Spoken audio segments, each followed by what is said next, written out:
Today I am sharing 5 of my all-time favorite recipes to bring to any potluck, any party, or any gathering. These are the most delicious recipes. Let's get started.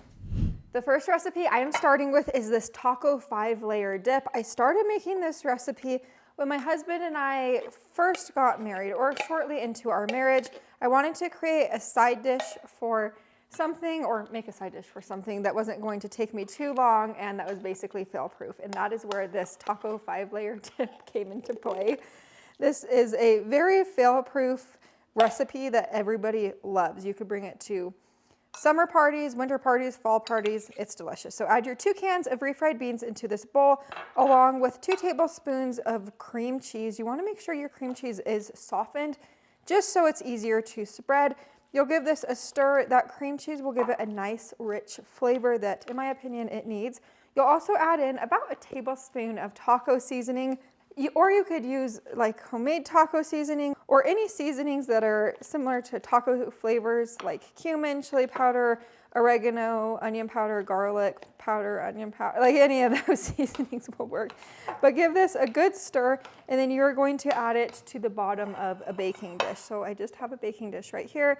It's not a 9x13, it's smaller than a 9x13, but it's not an 8x8, so it's in the middle of both of those. Add those beans in there, and then you are going to spread your beans out.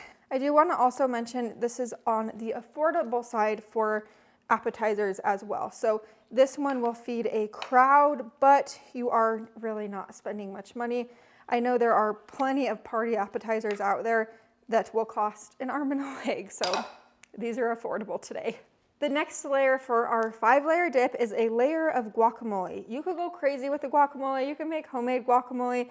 Today I am just using Walmart store-bought chunky guacamole. I find that this guacamole has a great flavor.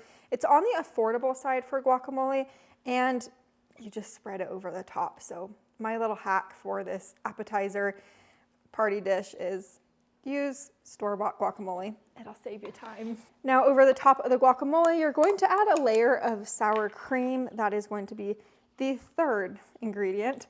I'm going to kind of stir mine so it's a little easier to spread. So add your sour cream over the top. You don't want these layers to mix together, so you do want to be careful to not combine the layers. I know it's a little tricky, but just spread it out carefully. Okay, I forgot. When adding with the refried bean mixture, you want to add a drained can of Rotel diced tomatoes with green chilies into the refried bean mixture. So into that cream cheese, taco seasoning, refried beans, add a drained can of diced tomatoes to that. I can't believe I forgot. It was right there. So since I did forget and I still want the can of diced tomatoes, I'm just adding it over the top and just spread it out. Like I said, you want to add it in with the refried beans. It'll just mix the best and give the refried beans a ton of flavor, but silly me, I forgot. Now over the top of the sour cream or tomatoes, if you forget to add the tomatoes in with the refried beans, you will add cheese. I like to go heavy on the cheese.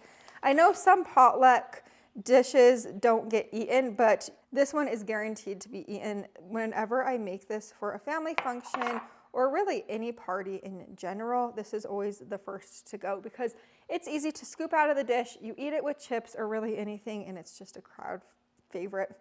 I added a little bit of sliced tomatoes. Now I'm adding black olives along with sliced green onions.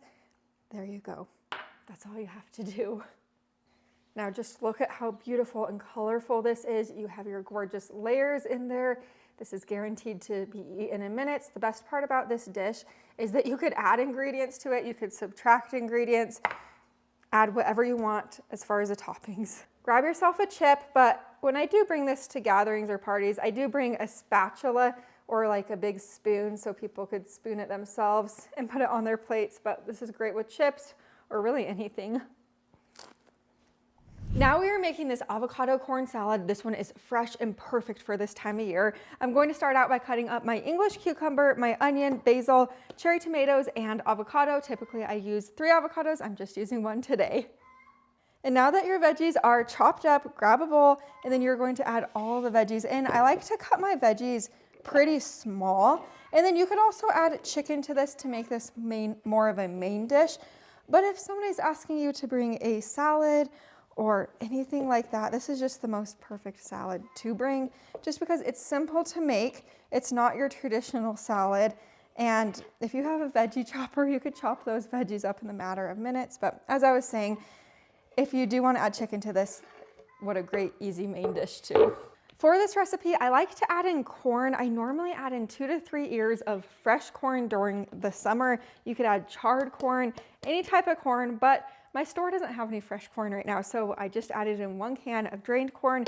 The can of corn is just fine. It tastes delicious, but fresh corn in the summer is just fantastic. But I have my lemon juicer, a sweet subscriber sent me, if anybody remembers the lemon juicer saga. Now I'm adding in the juice from 1 lemon. As I was telling you, this is a very fresh salad. So I really just like making it at this time of year. It's not your average, I just squeezed lemon in my eyes, but it's not your average salad. So add in your lemon juice, and then you're going to add in a generous amount of salt and pepper. So the basil adds tons and tons of flavor, that fresh basil. So between the basil and the lemon juice, salt, pepper, you don't need a ton of other seasonings, but that is all you do. Give it a good stir, and you have the most delicious salad you could bring to any gathering, party. Just look at the gorgeous colors. It's fresh tasting, unique, and a winner in my books.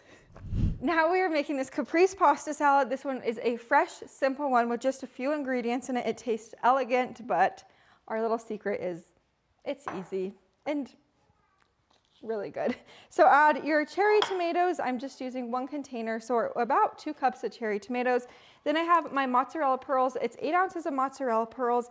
And mozzarella pearls are great because they do taste on the fancier side. As you see, they're just little mozzarella balls, but it's just a fancier version, let's just say. Then I'm adding in about 1/4 cup of fresh basil. Fresh basil will really elevate it. Then a tablespoon of minced garlic along with my olive oil. Drizzle that over the top, and then top this with salt and pepper. You could double this for a ton of people. You could half it for less people. You could really make this for a crowd. That's the nice thing about this caprese salad. Now I'm adding in 2 tablespoons of balsamic vinegar. Now give this a stir, and that is all you have to do. You could let it sit in the fridge for later, or you could serve it immediately. This is delicious served with grilled chicken on the side. That is one of my all-time favorite ways to serve this, is with grilled chicken on the side. If you were looking for a delicious, simple dish to bring to any potluck or party, this is absolutely it. Bursting with flavor and colors. It's a good one. Now I'm getting started on this strawberry blueberry cheesecake fruit salad. This one is a fun one, and I make this one often. It's actually in my first cookbook. This is my first cookbook, and it is on page 45. So here's the front cover of my book, and it is on page 45, just in the sides and appetizer section. Also, the avocado corn salad that we just made is in that book as well. So just wanted to let you know. I just added in my 2 containers of strawberry yogurt. You want to add in about 10 ounces of that yogurt. I like using the strawberry, but any fruity yogurt will do. Now I'm adding in my container of Cool Whip whipped topping. Then you are going to add in 1 of these packets of the cheesecake pudding. And that's what gives this a lot of great flavor, in my opinion. Now you're just going to give this a good stir. You want that pudding mix to get mixed in with the whipped topping and the yogurt. You want everything mixed together. So if you are asked to bring some type of fruit salad to a party or gathering, I do recommend this, just because you could bring it as a dessert or fruit salad like I just mentioned. It's a good fruit salad because the fruit that I am using in it is about 2.5 cups of fresh blueberries. You do want to use fresh blueberries over frozen blueberries, because frozen blueberries the blueberries will kind of bleed into the fruit salad and not look very pretty. I'm also using between 2 to 3 cups of fresh strawberries, and just look at that beautifulness of all of that fruit in there. Oh, just give it a good stir, and then you could serve up your beautiful fruit salad. Here is what the fruit salad looks like plated up. There's so much fruit in it, as you could see. It's bursting with so much flavor. Holy moly. I make this one all the time, and you have to try it at least once. I think you'll like it. Now we're getting started on this no-bake Oreo cheesecake. If somebody asks you to bring a dessert to any party, function, or gathering, you want to bring this no-bake cheesecake.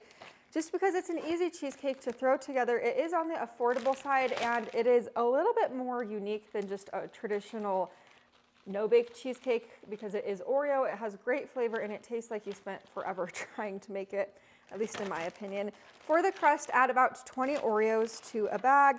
You're going to crush up the Oreos with a food processor or a blender. I'm just doing it in a bag, so you could also do it in a bag. So add your Oreos right in there, and then you're going to add in 1/4 cup of melted butter. Don't make a mess like I did. And if you do, that's okay. And then break your Oreos up. I'm just breaking them up with my rolling pin. You want them to get crushed because it will create the most perfect crust.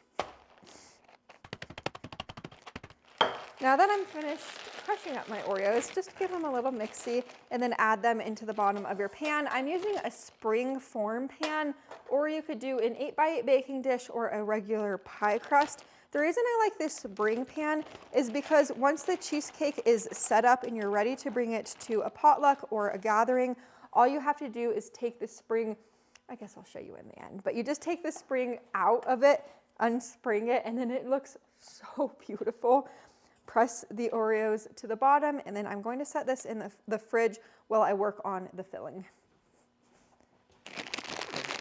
Part of the filling, you're going to make a white chocolate mixture. This mixture sends this recipe out of this world, and in my opinion, it makes it a lot more unique than other Oreo no-bake cheesecakes. So it's 1/2 cup of white chocolate chips. I'm going fancy with a great value.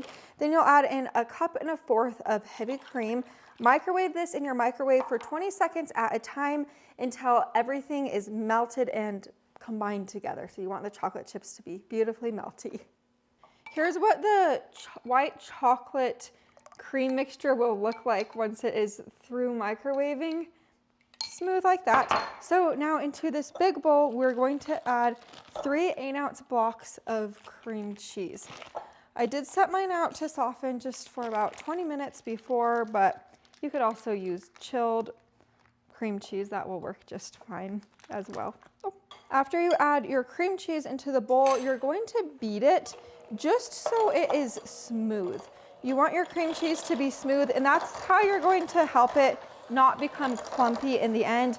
I really can't tell you how much I love making this no-bake cheesecake. It's definitely one of my all-time favorite no-bake desserts. One of my favorites to bring to gatherings or potlucks.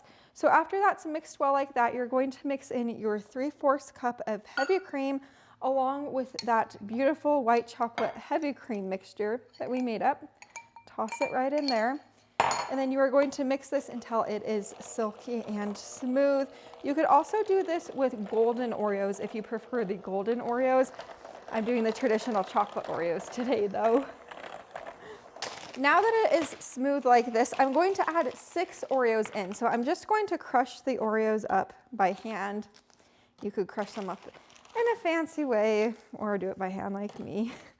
I think this is 6, I lost count, but I'll mix this in now. So you want the Oreos, the mixer will just help the Oreos break up too, but mix it in. Here's what the crust looks like now that I just pulled it out from chilling. And now you're going to place that beautiful cheesecake filling right in the middle, and then you will spread it out. You want to let this chill for at least 2 hours just so it could set up in the fridge. So just make this ahead of time. You could also make this the night before a potluck or a gathering. That way the day of, you just have to bring it. I'll let this chill for a couple hours now. Here's what the Oreo cheesecake looks like after it is through chilling. So I just opened my spring form pan, and I'm going to pull it out carefully, just like this. I'm actually pushing it through. And that's why I'm saying it looks so nice when you do it in a spring form pan like this, because you could push it out. And then what I like to do for the toppings is I like to add Oreos. So I will add Oreos to the top, kind of like this. And then I'm going to add a little bit of whipped topping just to make this look extra pretty. So for the whipped topping, I will just do little bursts in between the Oreos, and then you will practically feel like you're at the Cheesecake Factory. I'll do one in the middle too. Oh, just look at this. That looks so good. We absolutely love these potluck side dishes in my house. Make sure you're subscribed so you don't miss the next one. Bye for now.